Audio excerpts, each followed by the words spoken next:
bwe obulamu bwa Lukwago yeetaaga okufuna omukisa okujjanjabwa obulungi ekyokumuvunaana biri muhoozi yamuvunaana ne Lukwago naye mugamba nti muleete muhoozi tumwagala wano teri ali abaavudero mu CDF biki nga baagala kulabisa muhoozi nga bakozesa amateeka ne political power ebyobufuzi tulina popularity mu byobufuzi naye bwe yafunye omukisa ng'alina kubalaga ekyo ng'akozesa okuba munnamagye ate ye CDF naye okubalabisa.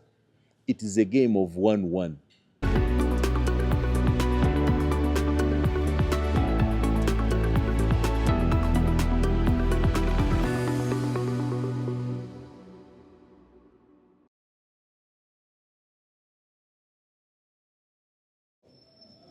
Kale mukwano gwange ali ku lutimbe lwaffe luno olwa SML News nsanyusa okulaba ate era n'okuwuliza muli omutya nno mwenna gye musinziira okutugoberera mwebala emirimu gye mwekolera.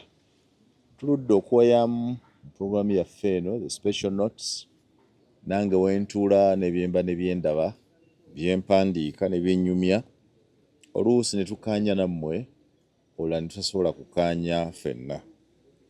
Nkyogera bulijjo tekyokukkaanya ffenna kya buntu bulamu naye si kyekisuubirwa guba mukisa n'ekyobutakkaanya era bwekyo bwe kibeera.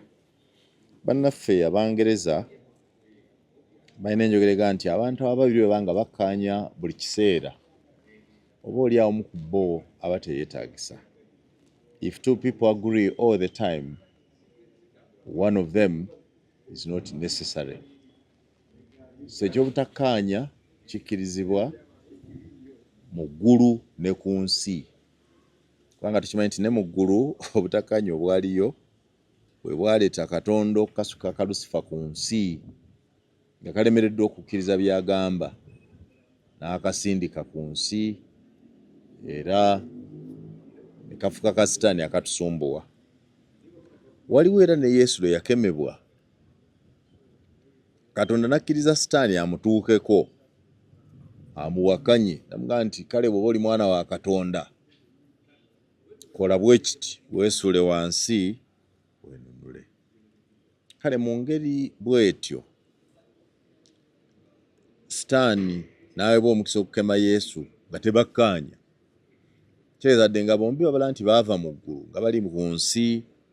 Missoni ya Yesu Kristo yali ndala n'eya Sitaani yali ndala naye Mukama waabwe Katonda Kitaffe era asobola obbagamba bonna oba okuggyawo ka Sitaani yabakkiriza nga kola ky'oyagala olabe wekikola. Naye olwokuba yali ku ludda lwa Yesu Kristo n'akkiriza Yesu okuwangula oli.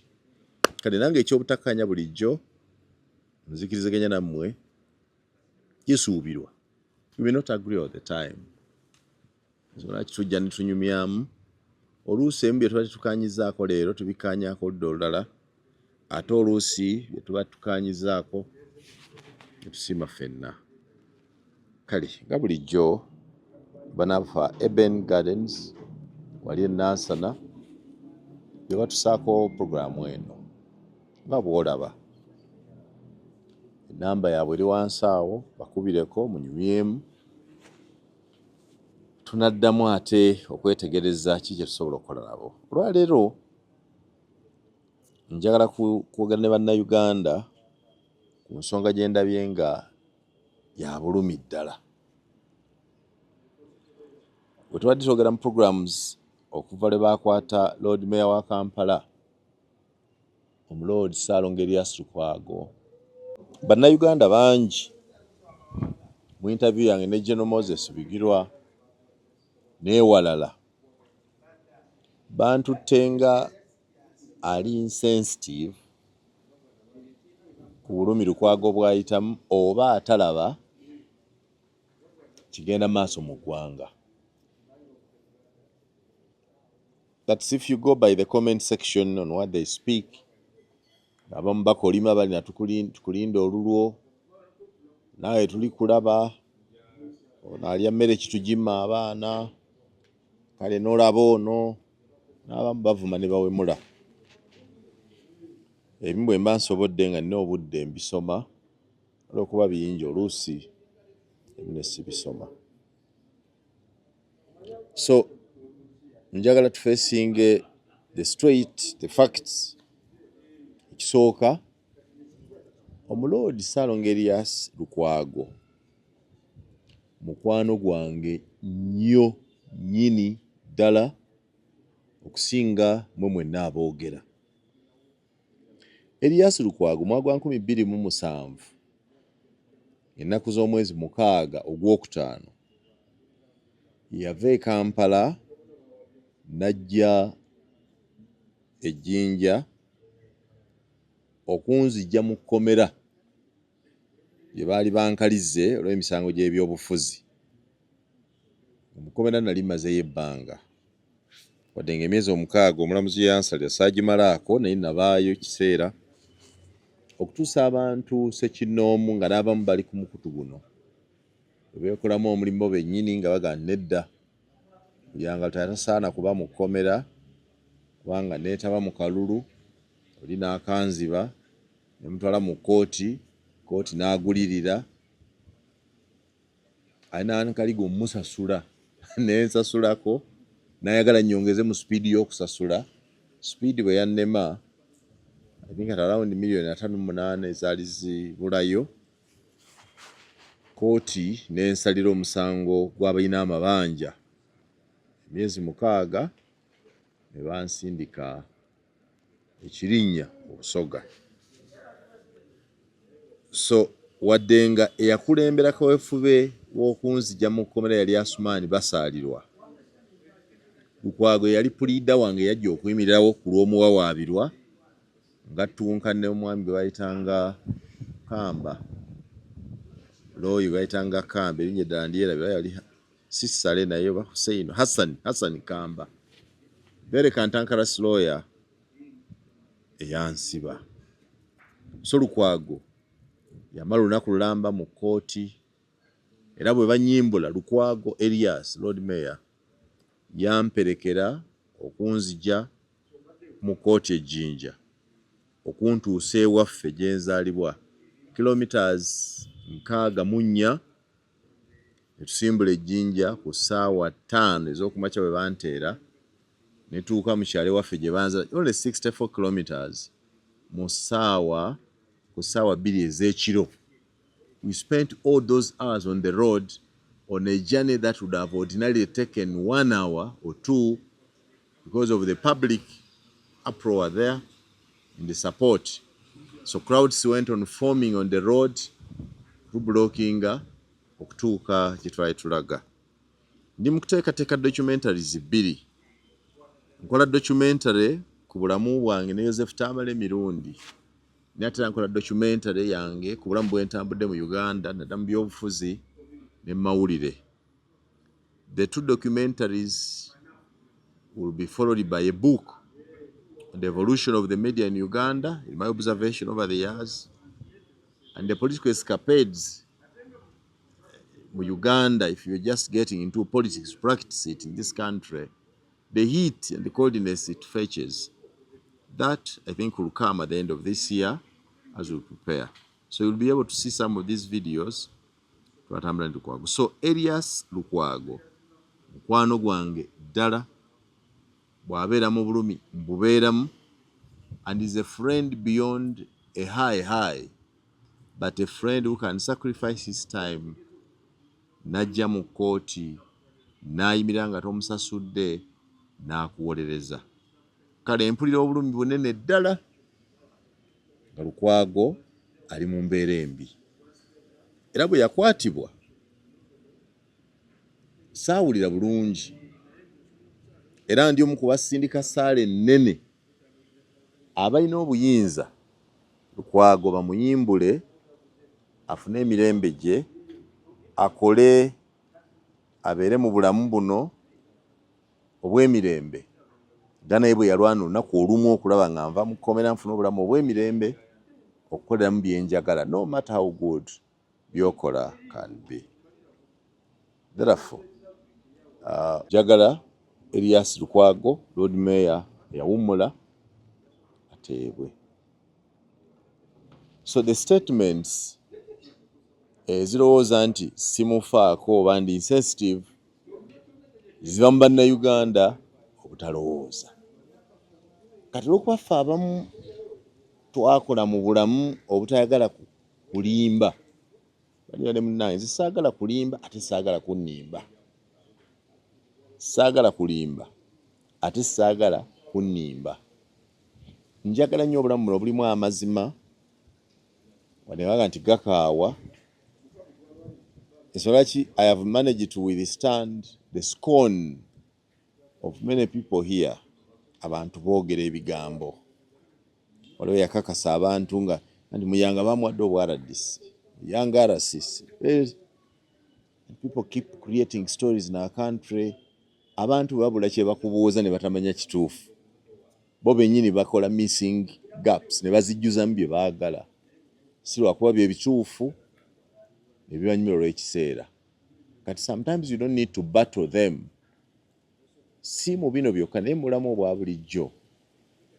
Bujingo yatusomesa Erias pastor nti bw'oba okola ekintu ng'olaba kyokola bw'okiraba kirungi ne wabula abakyogerako ddayo obuuze. In his crude way he said if you are constructing a house and from this foundation up to when you roof it there are no people speaking about it positively or negatively, then know you are doing a wrong thing. That's the crude way of understanding it. But the gist of which is people will always talk. So, lwaki mpakanya ebimu ku bantu bye boogera? First, oliyaga nti Lukwago was abducted. Now, the word abduction, wanaga nti Lukwago awambiddwa as opposed to Lukwago akwatiddwa. When you say abduction, the import it brings to somebody's brain is a rough way of arrest, a rough way of apprehension. Is that what happened in Lukwago's case? The answer is no. Lukwago teyawambibwa. Omuloodi yakwatibwa. Olwo batunatuuka ku nsonga zimukwasizza. Tuli ku kukwatibwa kwe. Okkiriza nti yakwatibwa bulungi oba bubi. For you to be able to do that, you must understand Lukwago gye yakwatibwamu oba yawambibwa. Nnyonnyola eyaffe nnyabwoga nti omuntu wawambiddwa emirundi egisinga n'abamuwambi oba tobategeera. Beesiba obukookolo baba mu ngoye za leeya ne bawamba omuntu ngeri ya kiyiifuyiifu ne bamutwala gye mutategedde oluusi nadda oba n'afiirayo. Tulina keesi ez'abantu abawambiddwa mu Uganda. Waliwo omukyala gwe bayita Magara eyattibwa wano Mmengo, yawambibwa nattibwa. Bangi be tulabye wano nga babuzeewo ne basangibwa nga batugiddwa nga abantu bamuwambye tusanze yattiddwa. So bw'oba oyogera ng'olina obulumi nga nange bwe nnina ku Lukwago okuba nga ali mu kkomera, tekijjawo kwogera mazima ku ngeri gye yakwatiddwamu.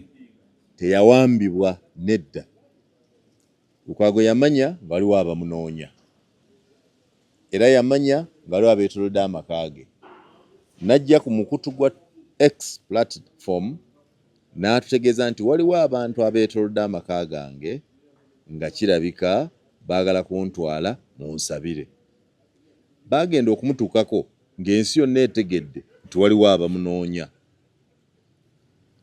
Bwe bajja abamunoonya bw'obuuza nti baani abaatutte Lukwago, tetubamanyi mannya naye tumanyi gye baava.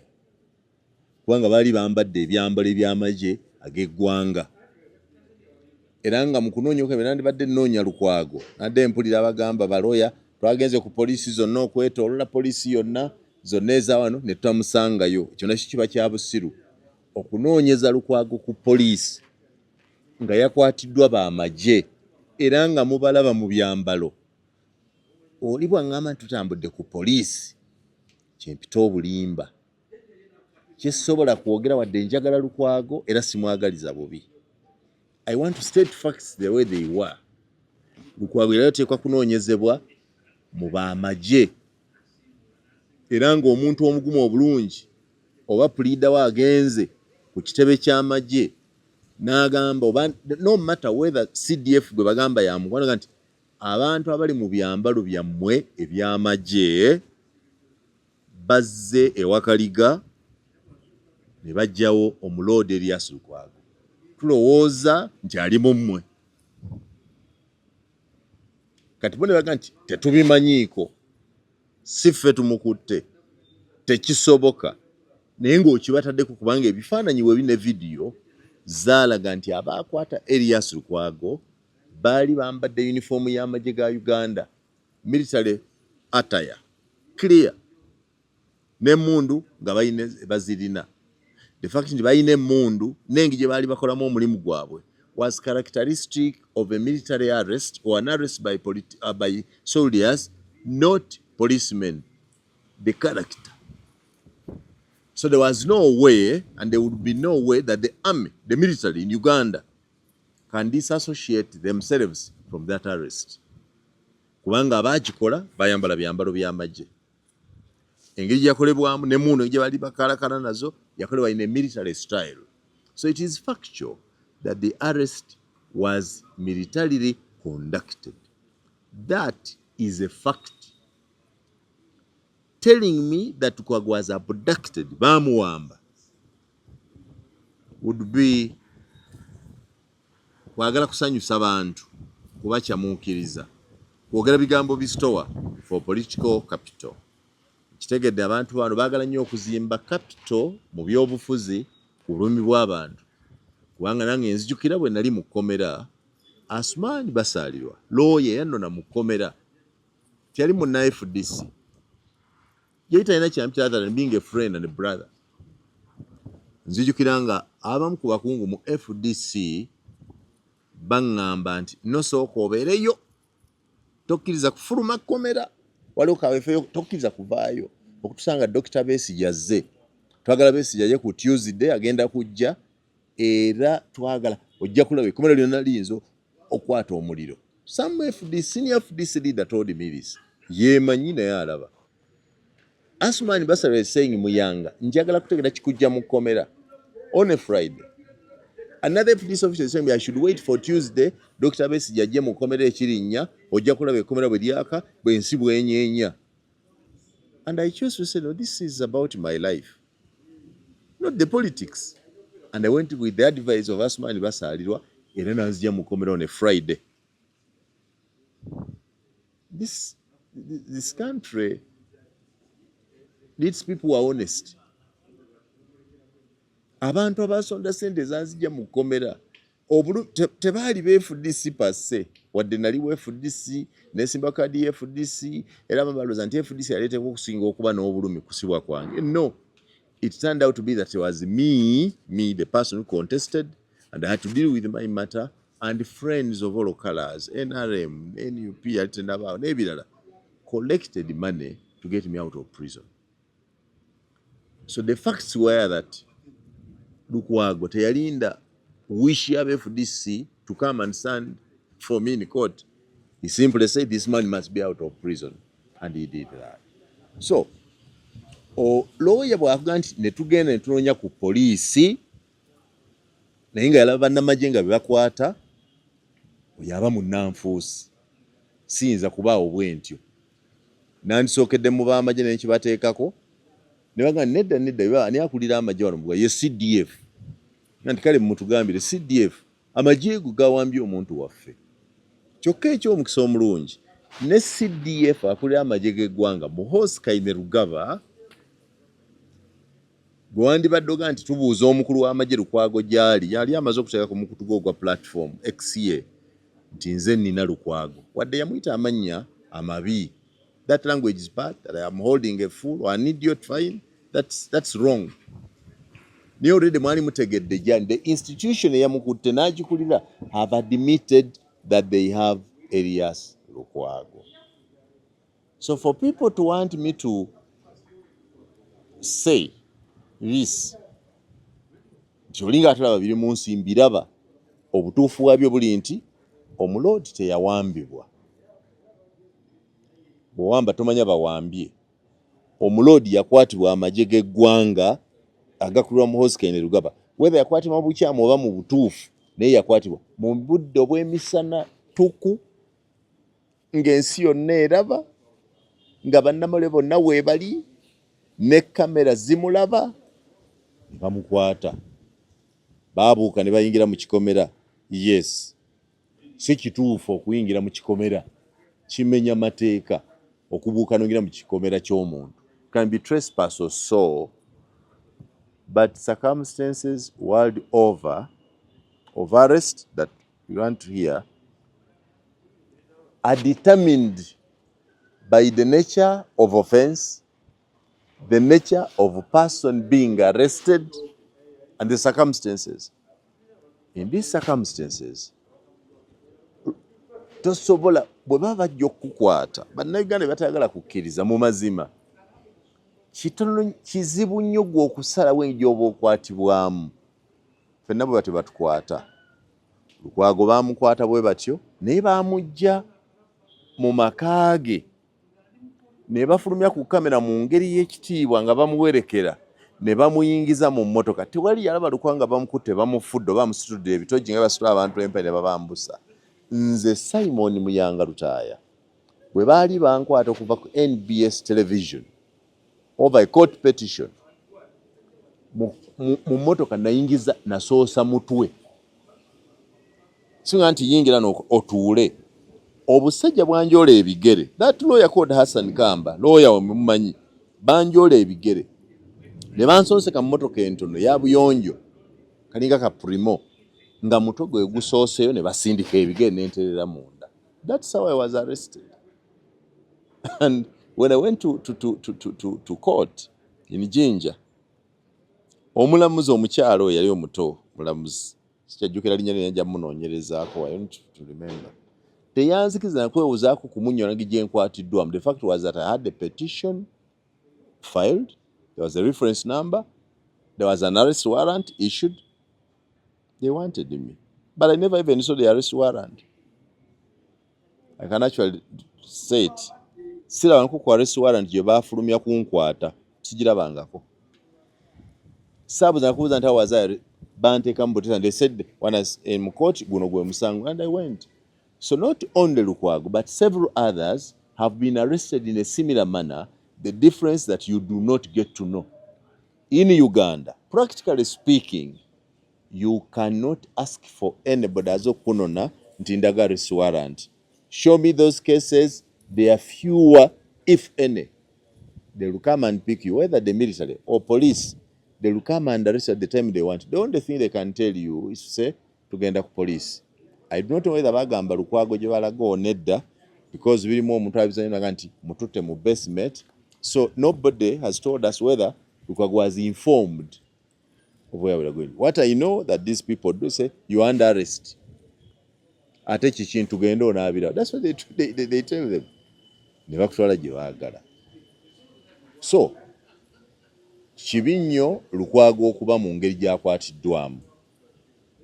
Kibi nnyo okukwata Lukwago yawa Besigye mu ngeri esannyalaza oba egayaaza okuwuliza omusango gwa Dr. Besigye.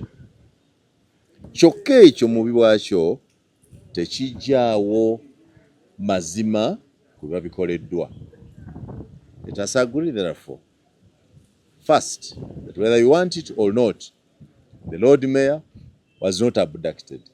The Lord Mayor was picked, arrested by soldiers wearing military uniform ya Uganda. Lukwago was held incommunicado in something alleged they call the basement. Nobody has proof of where he stayed until he tells us.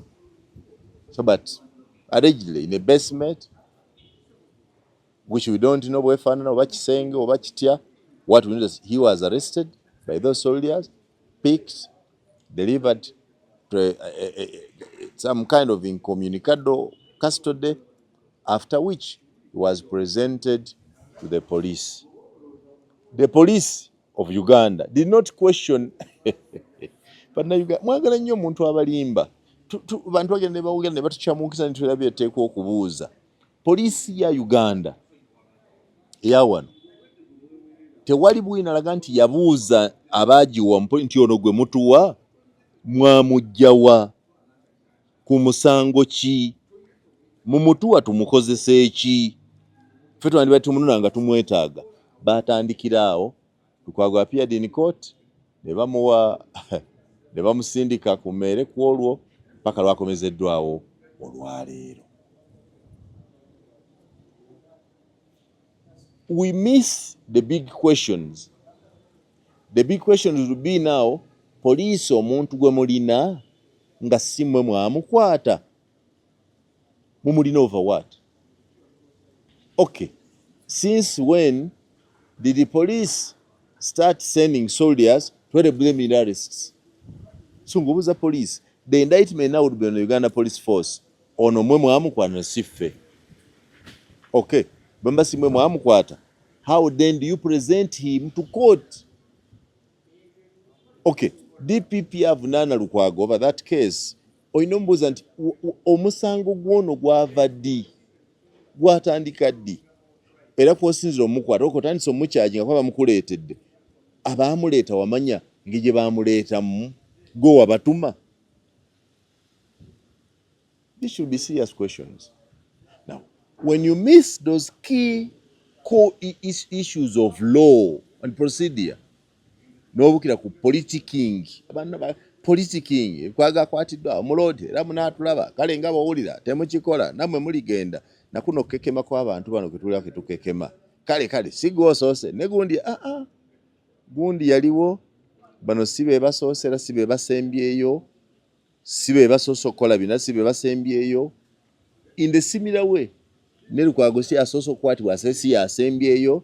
The issue is how do we streamline how crime here is defined and how alleged criminals or offenders are handled, and doing that not only for me or for Erias Lukwago, but for all Ugandans. These are facts that we should be debating. When we miss those facts and get into politicking, we keep the problem today and tomorrow.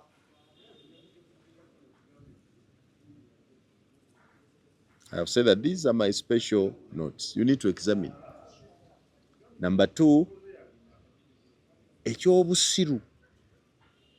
Omuntu bwakusoga nti kale bandi mukutte nedda ne bamukwata bwe batyo. Mugamba basirikale ba Muhoozi kukwata bubi Erias Lukwago, Lord Mayor. Mumuza nti nsi kyekola ebyo. Walabako engeri gye bakwata President wa Venezuela. Ensi ze mwegombe ezaakuledda nga America, the United States of America, bakwata president wansi namba mu ngeri y'okumuvubayo obuvubi ne bamutambuza. You need to see these videos. Kwa olusi bwe muba mwogera nga you don't eggwanga limuluza nti erina democracy eyakuledda the United States of America. Mukamanyirako ekika ekyawaggulu nga bwe wandikoogedde. Basitula president wa Venezuela Maduro ne bavuba muvube ne batwala gye baagala n'olwaleero. Mu kukola ekyo tebaafa constitution ya ggwanga eryo nakyandikoleddwa. What does that mean? Bino ebikolebwa si bikolebwa n'okka n'ewalala bikolebwa. Bituufu si bituufu, si bituufu, si birungi naye bikolebwa. Because the world is like that. Not whatever we want happens in the world. There are many things that happen to us that we would never have wished to happen to us. Ngeri yakwatiddwako kubudde ngije nakwatibwamu leka kuwulira abasaakanya nga bansonseka mu mmotoka nga siri mubbi siri mutujju siri muliisa maanyi nga baavuna n'okutwala omusango gw'ebyokulonda mu kooti ne gunsinga ne sisasula. I was simply civil data. So you need to get these facts. Tekiriyo era tukirowoozanga nti oyinza okukwatibwa mu ngeri gyoyagala okwatibwemu oba nti gwe oyinza okusalawo engeri gy'oba okwatibwamu. That's not an arrest. So how was Lukwago arrested? Yeah. The way he was arrested was unpleasant. Tesanyusa. But he was actually arrested.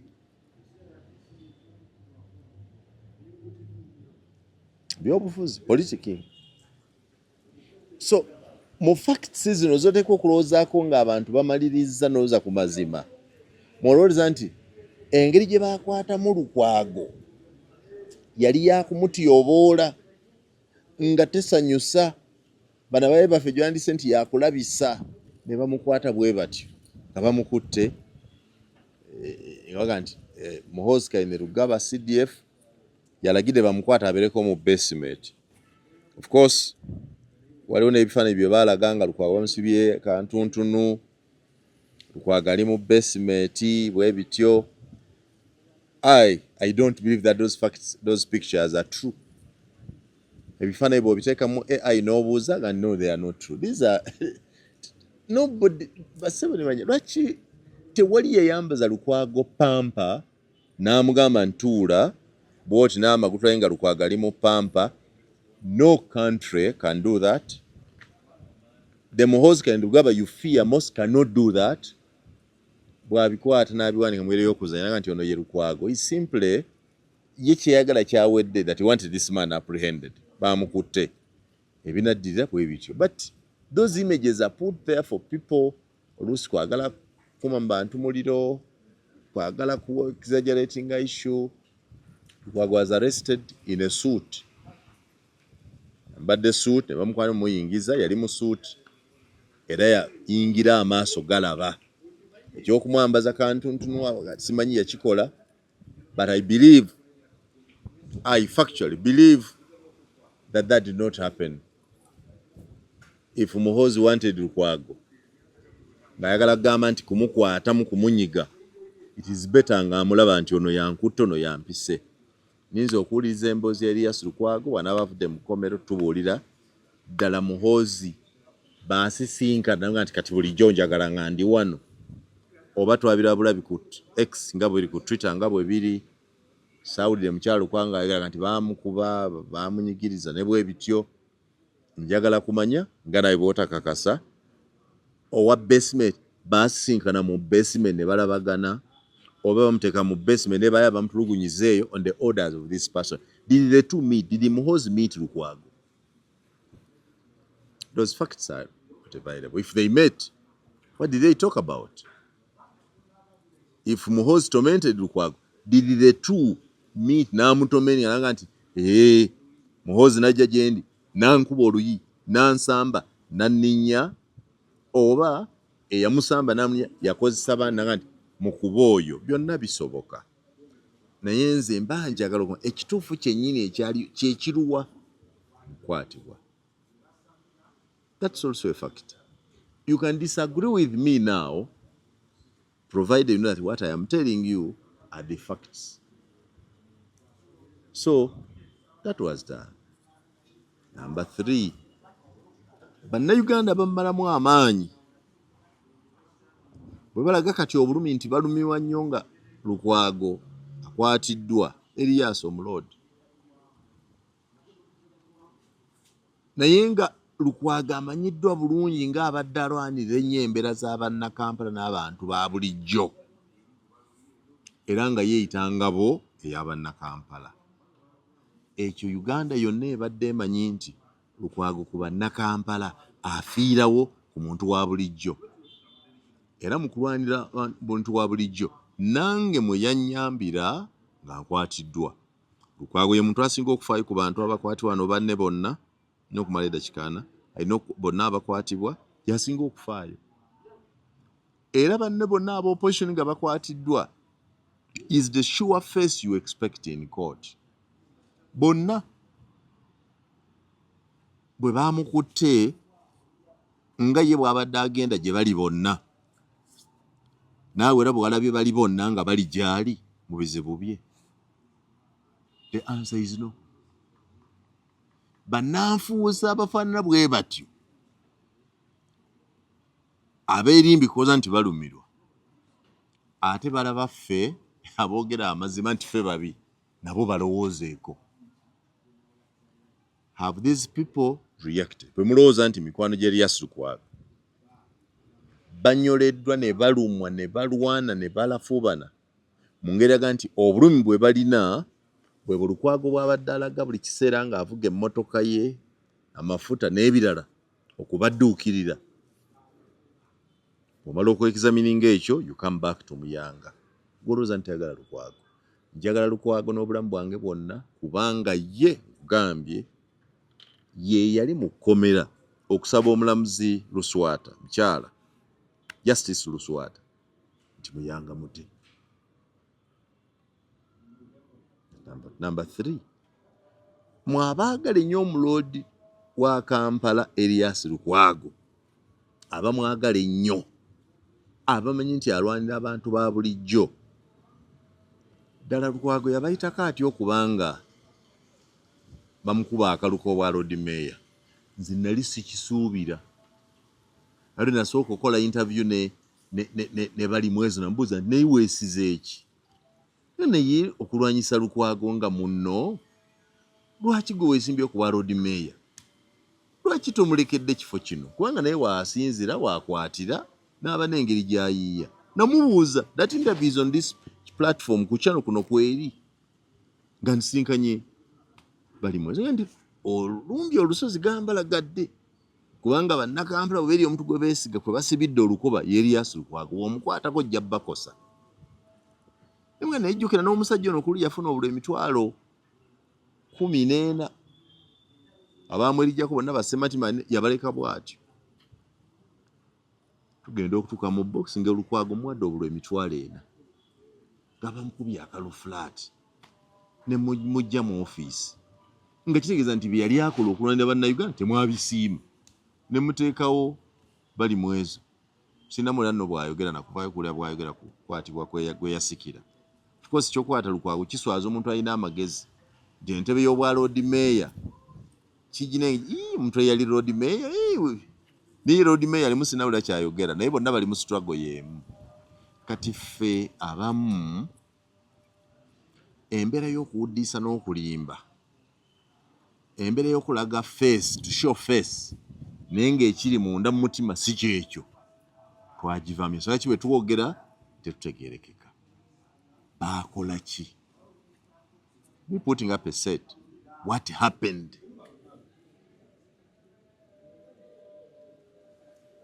Wakamusuula okumujja mu ofiisi kwongera okulaga oli amuwalana nti ndaba n'abantu baamukoowa wuuyo baamwana obulwa emitwalo baamujje ne mu ofiisi bwe mukekema kati ng'obulumi bulaga kati nga wali mwamunaabidde mu maaso ne mumulekanga bwali ne mujjako ne kwayimiridde twagala Dr. Besigye ono. Dr. Besigye akwatidde Dr. Besigye ye Lukwago. Lwaki katumulekera ofiisi anaafunanga amafuta agamutambuza ogenda okukola biri? Because that's what you do. Abeereko n'ofiisi mwabeera mwasinze okufuna amafuta agamuyamba mwamujje mu ofiisi. Then you come here nga mutandika okekema nga muvuma ffe nga mulumba ffe nomulaga nti ffe batamwagala mmwe mwagala ennyo mulimba. Bannayuganda mmwe muli bannanfuusi mulimba. Abantu abalwandi bwe mugamba mubala mwogera bwogizi wano kwagala kubalaba ffe abamu si bwe tuwogera. Let facts be facts. NRM erina ensobi zeekola naye n'opposition ya wano obunnanfuusi bwammwe nengi gye mukolamu eswaza n'okuswaza. Juzi General Bigula yali abuuza nti MP atasobola kufunayo bantu 100 kulaga bulumi bwabwe nga waliwo ekibatuuseeko yaba MP ki? Obuuza okuuza nti Lukwago ne yakufuna abulwa emitwalo 4 mu Kampala nga lui yafuna 14 alwande banna Kampala babagoba n'abalwaniriza yasooka ku paaka ya neewalala. Ababadde mu kooti wano nga asaba okweyimira beebo boosuubira okubaayo oba kale Kampala eno kiki eyakoze kyo nti kino baakikoze okulaga nti omuloodi takwatibwako. Bannayuganda baawummula dda, bannayuganda bannanfuusi bannayuganda tebaagala mazima. Bw'obabuulira amazima nga beeyuna, oyo yalya talina amagezi. Mbuuza mwe abalina amagezi Lukwago bwe baamukutte gwe mugamba muli bameka abaakavaayo nga ne beyafuna emirimu mu KCCA nze saagendayo. Beyafuna emirimu abali muno bonna tuula abaogedde boogesa badduka kujja mu mawulire boogera kutaka kuza tu gavumenti tuyibakanya nnyo era gavumenti eno nenne ekyekole ku muloodi ne munaalaba ebinaddira biri luddawa. Kyova oli omwana wa basement atandise okufuna bannayuganda abamwagala wadde nga lina abamuwakanya kuba bw'agamba nti kino kye ŋŋenda okukola ekyo kyakola nga bwe yakyogedde. Bano bannanfusi beefula abakola naye ng'ate bakola birala. Anyway, nsabira omuloodi Erias Lukwago ekisooka Katonda amugumye. Ekyokukwatibwa okutwalibwa mu kkomera ku munnabyabufuzi eyasalawo nti agenda mu byabufuzi ekyo si mawulire si kipya. Ate nange muyanga talina bwendi nali nkwatiddwako n'ensibwa olw'ebyobufuzi. Ekikulu nkyadde bulamu bwe obulamu bwa Lukwago yeetaaga okufuna omukisa okujjanjabwa obulungi. Ekyokumuvunaana biri muhoozi yamuvunaana ne Lukwago naye mugamba nti muleete muhoozi tumwagala wano teri ali abaavudero mu CDF biki nga baagala kulabisa muhoozi nga bakozesa amateeka ne political power ebyobufuzi. Tulina popularity mu byobufuzi naye bwe yafunye omukisa ng'alina kubalaga ekyo ng'akozesa okuba munnamagye ate ye CDF naye okubalabisa. It is a game of 1-1. Buli omu singa ne Lukwago yadde n'obuyinza obulagako muhoozi naye yandimulazeeko yongere mu lyume no naye bwe yafunye obuyinza n'amulagako kuno kekema kw'Abaganda kale tuli balaba katubalinde si mwe musoose kale nammwe bwe mufuna obuyinza muliragako be mulagako. It's a game of balancing. The totality is we must all agree that our country in totality, both sides, whether opposition or ruling, has mistakes and mistakes that we need to address now as a country. That's why I agree to anybody to tuule in a national dialogue that has no colors, that does not think about party or religion, to agree on what we should do to take our country from where we are to a different one. Muhoozi has been belittled by the opposition for quite long. Nange ne bwe nali nkyaliyo mutawani wa Museveni njukira ebya Sejjuso ebya mutawani wa Museveni alimba yafugeera omutawani atufe ffenna twabikola. We have belittled this man called Muhoozi. We have given people an impression that this man is a drunkard, talina magezi, in broad daylight. Obiraba ne ku mikutu byonna. For you to think that he will continue swallowing such attacks, he will keep swallowing such belittling and remain steadfast, reacting as if he's not a human being without feelings or emotions, is to overestimate or underestimate your importance. Bantu bagamba ngaye Museveni takola bwati. Kituufu takola bwati naye Museveni si ye Muhoozi. Bw'oliteeka ekyo mu bwongo obwo Uganda egenda kugondera. Abali baawo n'abatali bali tujjukira Museveni is tolerant. No guarantee that his son must be tolerant. Museveni is accommodative. That's not a guarantee that his son must also be accommodative. If Museveni has been so good, it's no guarantee that Muhoozi will be so good. Everyone react to a situation depending on how that situation confronts him. I have no guarantee that my son will either be as good or bad as I have been. If I've been bad, my son has capacity to be better. If I've been good, my son can become worse. Don't you know of sons and daughters of bishops and pastors who are disgraceful? Ng'otera ogaa nti ono mutabani wa musumba gundi, ono mutabani wa pastor gundi, ono mwana wa bishop gundi. Amazima ge gasinga mu byonna. Tusinkana ate olulala for God and my country.